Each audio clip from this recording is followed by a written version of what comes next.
will likely unleash his new signings, Obame and Manda, from the start. They need to turn the Levi Mwanawasa Stadium into a fortress and disrupt the rhythm of Kaizer Chiefs' midfield.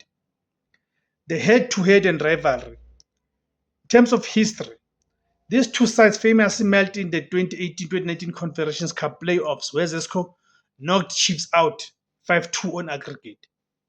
For Amakosi fans, this is a chance for revenge and to prove that the current squad is mentally tougher than teams of the past decade. The forecast and prediction.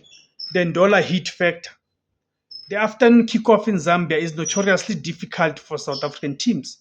Zesco will start with high energy fueled by the home crowd. However, Chiefs' defensive organization has improved significantly over the past few months.